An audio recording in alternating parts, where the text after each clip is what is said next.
আমাদের মাকে আমরা বলতাম তুমি, বাবাকে আপনি। আমাদের মা গরিব প্রজার মতো দাঁড়াতো বাবার সামনে। কথা বলতে গিয়ে কখনো কথা শেষ করে উঠতে পারতো না। আমাদের মাকে বাবার সামনে এমন তুচ্ছ দেখাতো যে মাকে আপনি বলার কথা আমাদের কোনো দিনই মনে হয়নি। আমাদের মা আমাদের থেকে বড় ছিল, কিন্তু ছিল আমাদের সমান।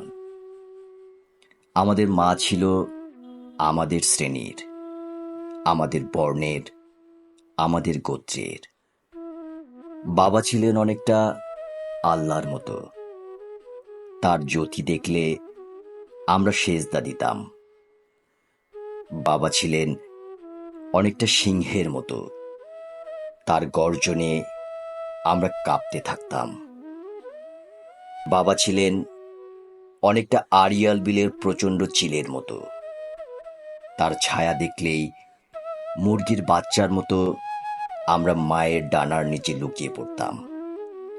ছায়া সরে গেলে আবার বের হয়ে আকাশ দেখতাম।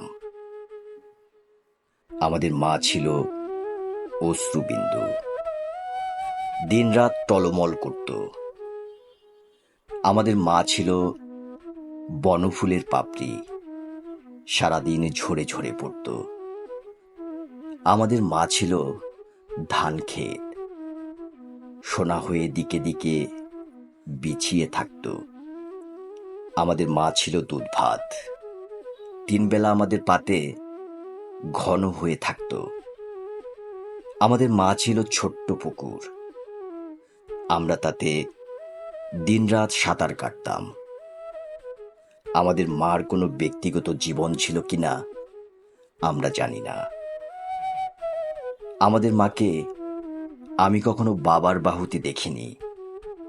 আমি জানি না মাকে জড়িয়ে ধরে বাবা কখনো চুমু খেয়েছেন কিনা।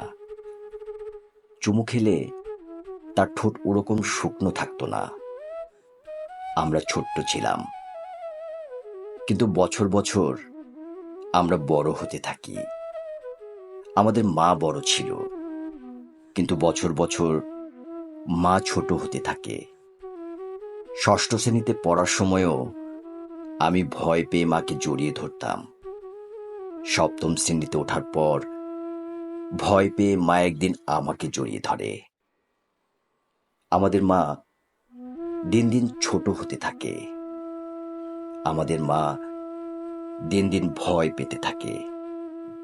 আমাদের মা আর বনফুলের পাপড়ি নয়, সারাদিন ঝরে ঝরে পড়ে না। আমাদের মা আর ধান ক্ষেত নয়, সোনা হয়ে পিছিয়ে থাকে না। আমাদের মা আর দুধ ভাত নয়, আমরা দুধ ভাত পছন্দ করি না। আমাদের মা আর ছোট্ট পুকুর নয়, পুকুরে সাঁতার কাটতে আমরা কবে ভুলে গেছি।